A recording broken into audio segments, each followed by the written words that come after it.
मेरे बच्चे, यदि तुम्हें मेरा संदेश प्राप्त हो रहा है तो आज यूं ही मैं तुम्हारे निकट नहीं आया, बल्कि उससे तुम्हारा मिलन करवाने आया हूँ, क्योंकि उससे तुम्हारा मिलन होकर ही रहेगा, भले ही चाहे कुछ भी हो जाए। लेकिन मैं उससे तुम्हारा मिलन अवश्य ही कर पाऊंगा, और ऐसा मिलन करवाऊंगा कि देखकर सबकी आंखें फटी की फटी रह जाएंगी। सब आश्चर्य में पड़ जाएंगे कि आखिर कैसे हुआ।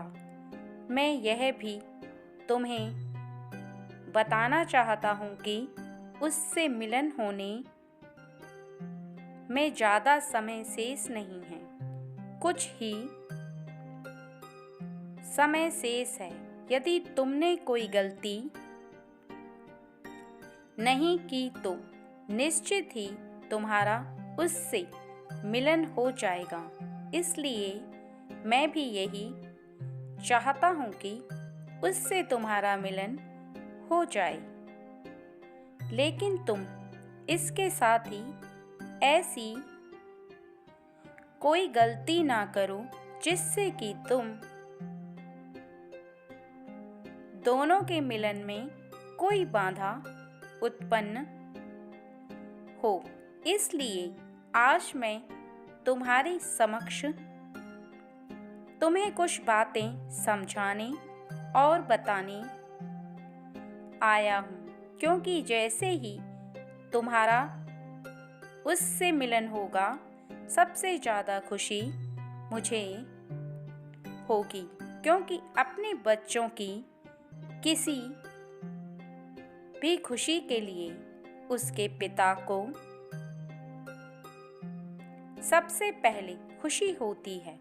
और तुम्हारे जीवन में यदि कोई खुशी तुम प्राप्त करते हो तो तुमसे ज़्यादा खुशी मुझे होती है। तुम अंदाज़ा भी नहीं लगा सकते कि मैं कितना प्रसन्न मग्न हो जाता हूँ तुम्हें खिलखिला हुआ देखकर, हंसता हुआ खुश देखकर। केवल एक बार ओम लिख देना, मुझे बहुत प्रसन्नता होगी। मैं जानता हूँ, मुझे बहुत अच्छे से ज्ञात है कि तुम्हें घड़ी घड़ी किसी नई बात का, एक ऐसी बात का इंतज़ार रहता है जो कि तुम्हारे हृदय को बहुत ज़्यादा प्रसन्न करके चली जाती है।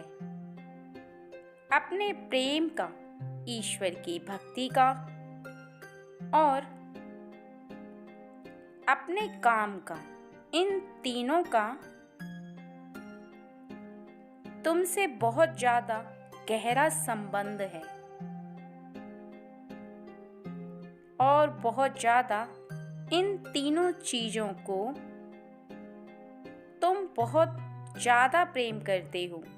लेकिन जीवन में सबसे ज़्यादा ज़रूरी जो चीज़ होती है, प्रेम भी उसी चीज़ से होता है, क्योंकि बाकी की दो चीज़ ऐसी हैं जो कम ज़्यादा भी होती हैं तो इंसान उसके बगैर जी सकता है। लेकिन कुछ ऐसे प्रेम होते हैं उसके बिना ना जी सकता है और ना ही चैन से रह सकता है। जब भी तुम्हारे हृदय को ऐसा आभास होने लगे कि तुम कुछ अधूरा महसूस कर रहे हो, कोई कमी है, तो इसका अर्थ साफ होता है कि तुम्हारे जीवन में तुम्हारे प्रेम की बहुत ज़्यादा कमी है। वह प्रेम तुम्हारा किसी इंसान के लिए हो सकता है, वह प्रेम तुम्हारा काम के प्रति हो सकता है, और वह प्रेम तुम्हारा दैवी शक्ति के लिए हो सकता है। इसलिए आज मैं तुम्हारे निकट आया हूँ कि मैं तुमसे प्रेम करने वाली उस चीज़ से तुम्हें मिलवा पाऊंगा जो तुम्हारे लिए अनमोल है। यदि तुम अपने प्रेम के लिए बहुत ही ज़्यादा व्याकुल हो, चिंतित हो और तुम्हारा प्रेम तुम्हारे करीब नहीं आ रहा है, तुम चिंतावश हमेशा ये सोचते रहते हो कि वो कब आएगी या वो कब आएगा, या कहीं वो मेरे जीवन से चली न जाए जिससे मैं बहुत प्रेम करता हूँ या करती हूँ। एक बात को बहुत अच्छे से समझ लो कि यदि तुम जिससे प्रेम करते हो उसके अंदर भी मैं विद्यमान हूँ, और जो तुम हो प्रेम करते हो उसके अंदर भी मैं विद्यमान हूँ, एक प्रेम बनकर। यदि तुम किसी से सच्चा प्रेम करते हो तो तुम्हें उसके लिए इस बात को लेकर भय नहीं होना चाहिए, क्योंकि यदि वह जिससे तुम प्रेम करते हो वह तुमसे सच्चा प्रेम करती है तो निश्चित ही तुम्हारे करीब रहकर तुमसे सदैव प्रेम करेगी, तुम्हें छोड़कर कभी नहीं जाएगी। तुम उसके लिए चिंता करना छोड़ दो, लेकिन उसका ख्याल रखना बिल्कुल भी मत छोड़ो, क्योंकि तुम उसका ख्याल नहीं रखोगे तो उससे ये एहसास होगा कि तुम उससे प्रेम नहीं करते, या तुम क्रोधवश किसी भी बात को बोलते हो तो उस बात में तुम्हारा प्रेम नहीं झलकता, बल्कि तुम्हारे हृदय से उसके हृदय को ऐसा आभास होने लगता है कि तुम केवल स्वार्थवश उसके साथ रह रहे हो। और यदि वह तुमसे प्रेम नहीं करती जिससे तुम करते हो तो उसके पीछे कदापि चिंतित होने की या उसके पीछे जाने की आवश्यकता नहीं है, क्योंकि प्रेम स्वतंत्रता मांगता है। किसी भी व्यक्ति से जिससे तुम प्रेम करते हो उसे स्वतंत्र छोड़ दो। यदि वह व्यक्ति तुमसे प्रेम करता है तो वो तुम्हें छोड़कर कभी नहीं जाएगा, और जो तुमसे प्रेम नहीं करता उसे तुम बांध कर नहीं रख सकते, क्योंकि यदि तुम बांध कर रखोगे अर्थात अपने प्रेम का वास्ता दोगे, उसके सामने रोओगे, गिड़गिड़ाओगे, बातें बोलोगे कुछ ऐसी जिससे कि वो भावुक हो जाए, तो तुम यह बहुत बड़ी भूल करोगे, क्योंकि जिसके हृदय में प्रेम नहीं है तुम्हारे लिए वह कभी विद्यमान तुम नहीं कर सकते, बल्कि तुम केवल ऐसा करके अपने हृदय को और उसके हृदय को एक तरह से छलावे में डालोगे, क्योंकि कुछ समय के पश्चात ही वह व्यक्ति जिसे तुमसे प्रेम नहीं है तुम पर दया खाकर ऐसा दिखाएगा कि वह तुमसे प्रेम करता है।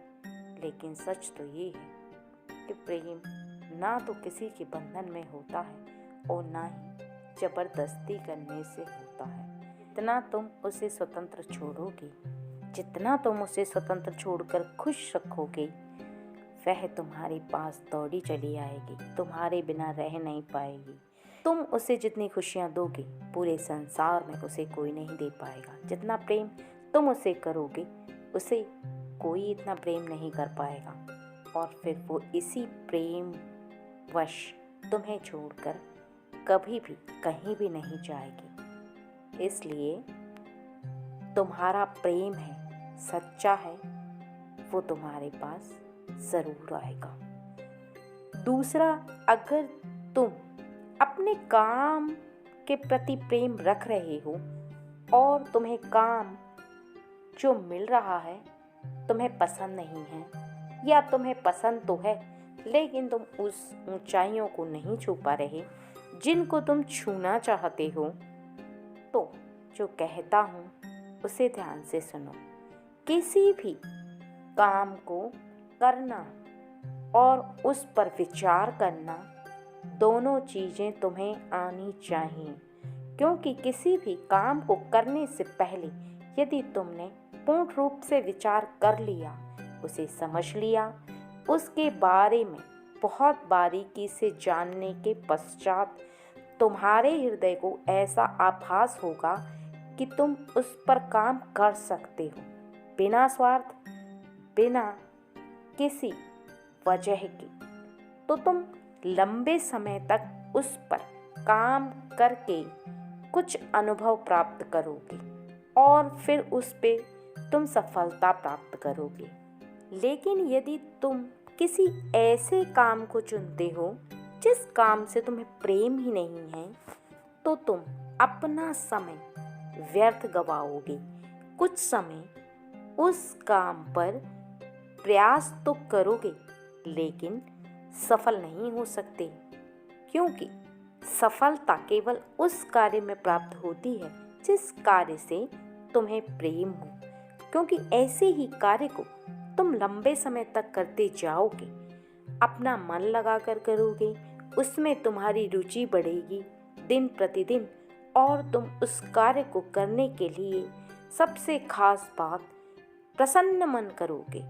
यदि किसी भी कार्य को प्रसन्न मन किया जाए तो वो कार्य ज़्यादा अच्छा होता है। और यदि किसी ऐसे कार्य पर जिस पर तुम्हारा मन नहीं लगता, उस कार्य को तुम करने बैठ जाओगे तो तुम कर नहीं पाओगे। कुछ समय के बाद ही तुम्हें वह कार्य से झुंझलाहट होगी, बार बार चिड़चिड़ाओगे तुम, और क्रोधवश तुम्हारा दिमाग बिल्कुल काम नहीं करेगा। इसलिए मत सोचो ऐसे काम के बारे में जिस काम को करने में तुम्हें प्रसन्नता नहीं होती, या तुम बिना स्वार्थ के उस कार्य को कर ही नहीं सकते। क्योंकि किसी भी कार्य पर सफलता प्राप्त करने के लिए तुम्हें सबसे पहले ऐसा कार्य चुनना होगा जिस कार्य से तुम्हें प्रेम हो, जिस कार्य को तुम कुछ समय तक करने का प्रयास तो करोगे लेकिन बिना धन के तुम कर पाओगे। बिना ऐसे समय व्यर्थ गवाए तुम उस काम को प्रसन्नता मग्न कर पाओ, उसी कार्य को चुनो, उससे प्रेम करो। वो कार्य तुम्हें 100% सफलता दिलाएगा और तुम उससे प्रेम कर पाओगे। वो कार्य स्वयं तुम्हारे पास चल कर आएगा। और ऐसा कार्य जब तुम अपने मस्तिष्क से शांत मन को रख कर सोचोगे तो तुम्हारी आंखों के सामने वो कार्य नजर आने लगेगा। तुम्हें खुद भी ये आभास होने लगेगा कि सच में तुम इस कार्य को कर सकते हो, और तुम उसी कार्य को करने बैठ जाना। क्योंकि अगर तुमने उस समय थोड़ा भी समय व्यर्थ गवाया तो तुम फिर उस कार्य से भी ना तो सफलता प्राप्त कर पाओगे और ना ही उस पर आगे चल पाओगे। इसलिए केवल सोचने के लिए तुम्हें कुछ समय लेना होगा और उसके बाद उस पर कार्य प्रारंभ करना होगा। वो कार्य तुम्हारे पास, अर्थात वो कार्य करने की शक्ति जो वो तुम्हारे पास आती चली जाएगी। धीरे धीरे करके तुम उसमें इतना माहिर हो जाओगे कि कोई भी तुम्हारे सामने टिक नहीं पाएगा, क्योंकि उसी कार्य से, उस छोटे कार्य से तुम्हें आगे तक जाना है और उसी कार्य में बड़ा और माहिर बनना है। और तीसरा, यदि तुम्हें ईश्वर की शक्ति से प्रेम है, उसे तुम प्राप्त करना चाहते हो, अर्थात मुझसे प्रेम है, तुम अपनी लक्ष्मी माँ से प्रेम करते हो या किसी भी दैवी शक्ति से प्रेम करते हो, तो तुम इतना समझ लो कि किसी भी दैवी शक्ति को प्राप्त करने के लिए यदि तुम्हारा विश्वास है, तुम्हारे हृदय के अंदर आस्था है, तो तुम निस्वार्थ भाव से अपने कर्म को करते जाओ। तुम उस दैवी शक्ति को स्वतः ही प्राप्त कर लोगे।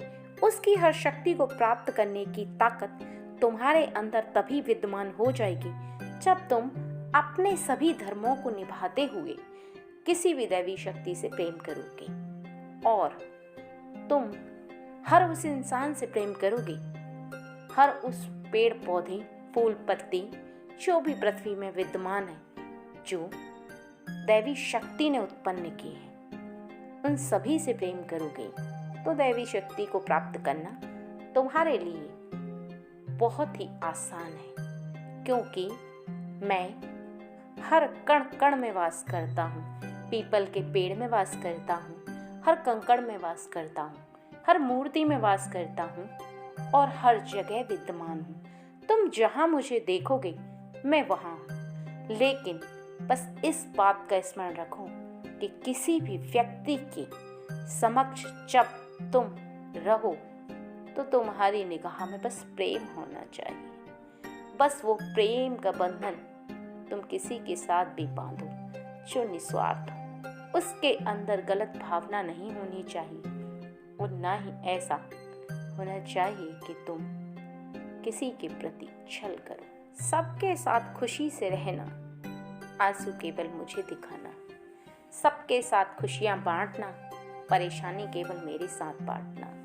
जब भी जीवन में कष्ट आए, किसी के पास जाने की आवश्यकता हो या ना हो, तो मेरे शरण में आ जाना। मैं स्वयं तुम्हारा रक्षा करूंगा और तुम्हारी हर विनती को सुनते हुए तुम्हारी हर मुराद को पूरी करूंगा। तुम्हें जो चाहिए वो सब दूंगा, लेकिन प्रेम से मांगना जो मांगो, प्रेम से देना किसी को जो दो। प्रेम बस सभी कार्यों को करना, और इस बात को कदापि मत भूलना कि हर क्षण में तुम्हें देख रहा हूँ। जो तुम कर रहे हो वो भी, जो तुम छुपा के कर रहे हो वो भी, जो तुम ये सोच कर रहे हो कि अब बस बहुत हो चुका, वो भी। क्योंकि कहीं पर तुम एक ऐसे समय पर आकर कभी कभी रुक जाते हो जिस समय पर तुम्हें ऐसा आभास होता है कि अब बस इसके आगे मुझे नहीं जाना, मैं नहीं जा सकता, मैं नहीं कर सकता ये कार्य। उस समय भी मैं ही तुम्हें इस बात को तुम्हारे हृदय में विराजमान करता हूँ कि नहीं, अभी यहाँ रुकना नहीं है, तुम्हें बहुत दूर जाना है, बहुत आगे तक चलना है। ये तुम्हारे हृदय का परिवर्तन मैं स्वयं तुम्हारे हृदय में विराजमान होकर करता हूँ। तभी तुम रुकने के बाद फिर अपने आप ही हृदय की आवाज को सुनते ही चलने लग जाते हो। तुम इस बात पर विचार करने लग जाते हो कि मैं और भी आगे जाऊंगा, मैं अपनी मंजिल को प्राप्त करूंगा, तब तक मैं थकूंगा नहीं, ना ही हारूंगा। जब तक मेरे ईश्वर मेरे साथ हैं, जब तक मेरे विष्णु देव मेरे साथ हैं, तब तक मैं नहीं हार मानने वाला। माँ लक्ष्मी का आशीर्वाद मुझे प्राप्त है और मुझे जो चाहिए वो मैं हासिल करके रहूंगा। इस अटल इरादे से जब तुम आगे कदम बढ़ाते हो तो मेरा दिल भी तुम्हें देखकर गदगद हो जाता है। तुम्हारा हौसला देखकर मैं प्रसन्न हो जाता हूँ। तो तुम्हें कभी भी मेरे प्रेम के अलावा किसी चीज को ना तो सोचने की आवश्यकता है और ना ही विचार करने की, ना ही ये सोचने की आवश्यकता है कि तुम कब जीतोगे। मैं स्वयं जिताऊंगा तुम्हें।